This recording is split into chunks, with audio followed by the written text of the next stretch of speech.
नमस्कार दोस्तों। तो इस वीडियो में हम निर्देशांक ज्यामिति पर आधारित प्रश्नों को हल करेंगे जो कि हमने सीबीएसई की 10वीं कक्षा की किताब की प्रश्नावली 7.1 से लिए हुए हैं। तो पहले प्रश्न और दूसरे प्रश्न में हमें दो बिंदुओं के बीच की दूरियां निकालनी है जिनके निर्देशांक जो हैं वो हमें दिए हुए हैं। तो यदि हम इसके पहले पार्ट की बात करें तो ये हमारे पहले बिंदु के निर्देशांक हैं और ये हमारे दूसरे बिंदु के निर्देशांक हैं। और किन्हीं भी दो बिंदु जिनके निर्देशांक x1 y1 और x2 y2 हैं उनके बीच की दूरी जो है वो square root of x2 minus x1 whole square plus y2 minus y1 whole square से निकाली जाती है।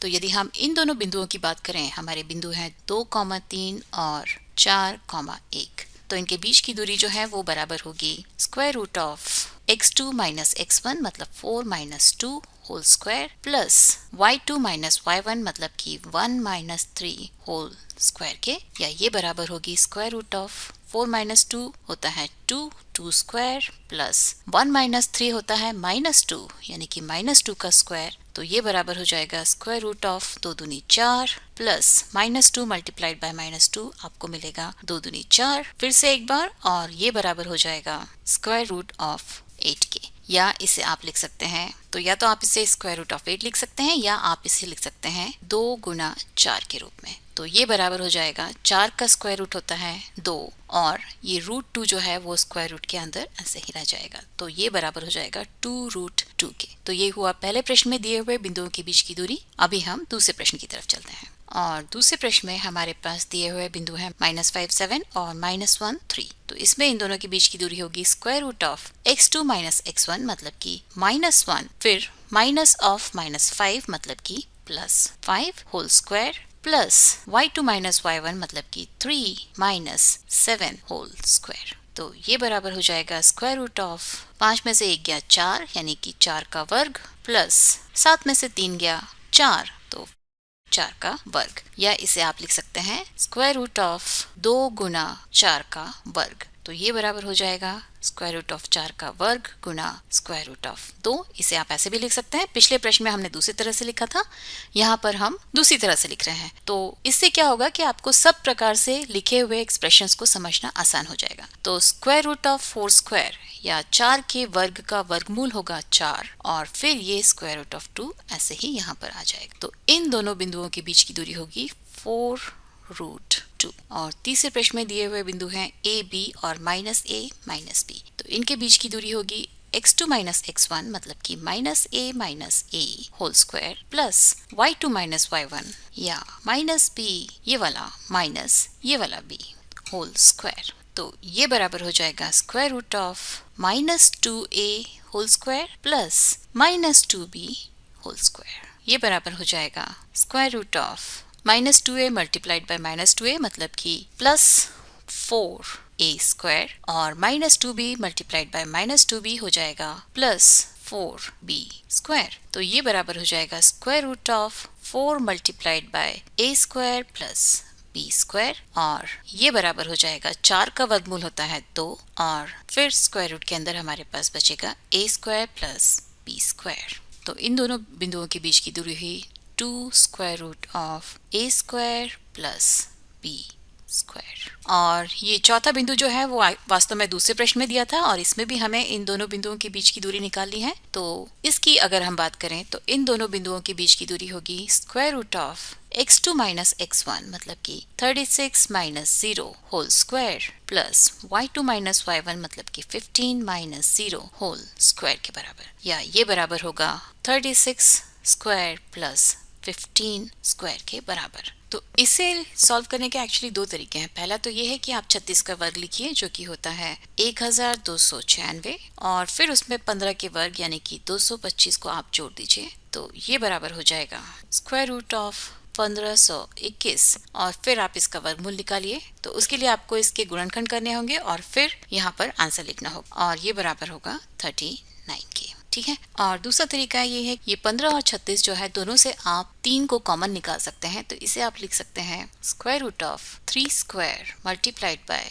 यहाँ आपको अंदर मिलेगा 12 का वर्ग प्लस 5 का वर्ग। तो यहाँ पर हमारे पास 3 का स्क्वायर है, तो इसे हम सीधे सीधे स्क्वायर रूट के बाहर निकाल सकते हैं और अंदर हमारे पास मिलेगा 12 स्क्वायर मतलब 144 प्लस 5 स्क्वायर मतलब कि 25 और ये बराबर हो जाएगा 3 स्क्वायर रूट ऑफ 169 और 169 का स्क्वायर रूट जो है वो 13 के बराबर होता है, तो ये हो जाएगा 3 गुना 13 या 39। ठीक है, तो आपके पास कोई भी बड़ा नंबर नहीं आया, आपको 36 का वर्ग निकालने की जरूरत नहीं पड़ी और उसके बाद जोड़ने के बाद हमारे पास जो बड़ी सी संख्या आती है उसका वर्गमूल निकालने की भी आपको जरूरत नहीं पड़ेगी। तो ये कुछ छोटी छोटी चीजें हैं जहाँ पर हम कुछ संख्याएं कॉमन लेके हमारे अंकों को छोटा कर सकते हैं और फिर वर्ग और वर्गमूल जो है वो उस फॉर्म में आ जाते हैं जो हमारे पहचाने हुए फॉर्म है। जैसे कि 169 का वर्गमूल 13 होता है, ये आपको पता है, तो ये हो जाएगा 13 मल्टीप्लाइड बाई 3 39। यहाँ पर आपको अलजीब्रा में हमने जो घातांकों के नियम पढ़े थे वो याद होने बहुत ही आवश्यक है, क्योंकि उन्हीं का उपयोग करके हम यहाँ पर प्रश्नों को हल कर रहे हैं। यहाँ पर मैंने 3 स्क्वायर जो बाहर निकाला वो घातांकों के नियम का उपयोग करके था और बहुत जगह अगर आपको वो नियम और सूत्र पता है तो आप उन्हें सीधे सीधे इस्तेमाल करके अपना जो कैलकुलेशन है वो बहुत ही आसान कर सकते हैं और फिर आपको गणित जो है वो मुश्किल नहीं लगेगी, बहुत ही आसान लगेगी। तो इनके बीच की दूरी थी 39। अभी हम तीसरा प्रश्न हल करेंगे। इसमें हमें ये प्रूव करना है कि क्या ये तीनों बिंदु संरेखी हैं।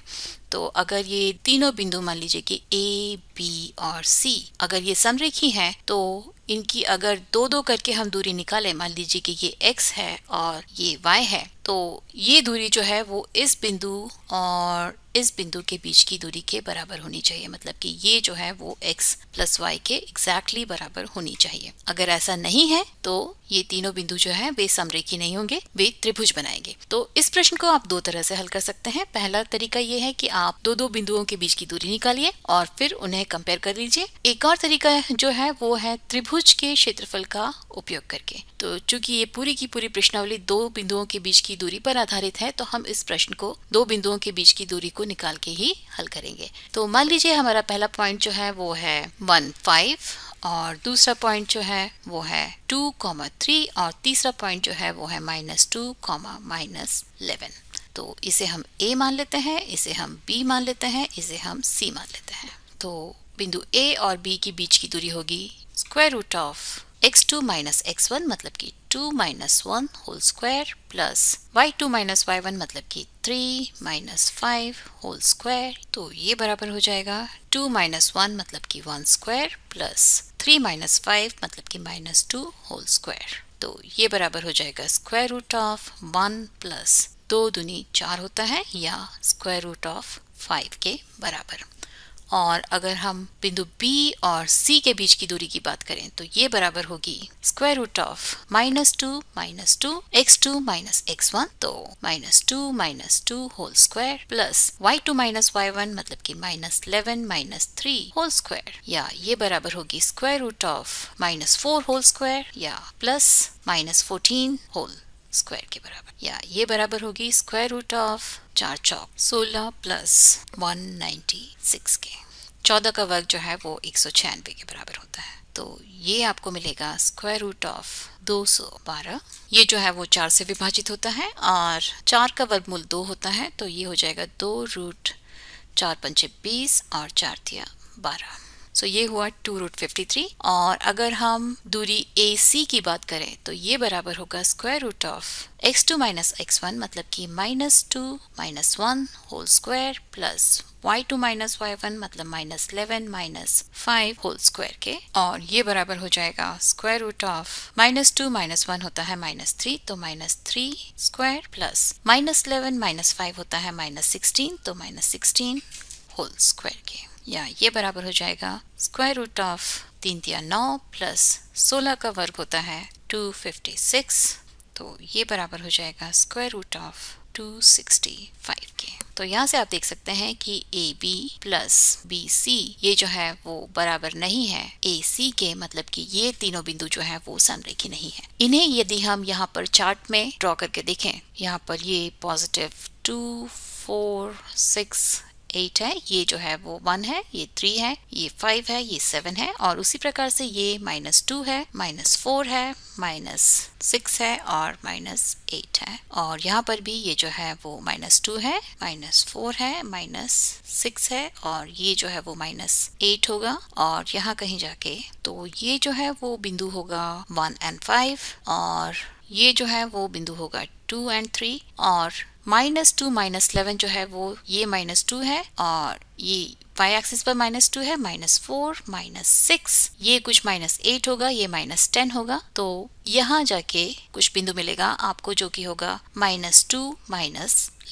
तो इन दोनों बिंदुओं को मिलाने वाली रेखा जो है वो कुछ इस तरह से होगी, और ये तीसरा बिंदु जो है वो उस रेखा पर नहीं आता है, मतलब कि ये तीनों बिंदु जो है वो संरेखी नहीं है। तो इस वीडियो के लिए सिर्फ इतना ही, और प्रश्न क्रमांक 4, 5 हम अगले वीडियो में हल करेंगे। तो उसके लिए आप मैथ स्मार्ट हिंदी देखते रहिए, उसे सब्सक्राइब भी कीजिए और नोटिफिकेशन बेल बजाना मत भूलिए, क्योंकि तभी आपको पता चलेगा कि मेरा अगला वीडियो कब आने वाला है। तब तक के लिए नमस्कार।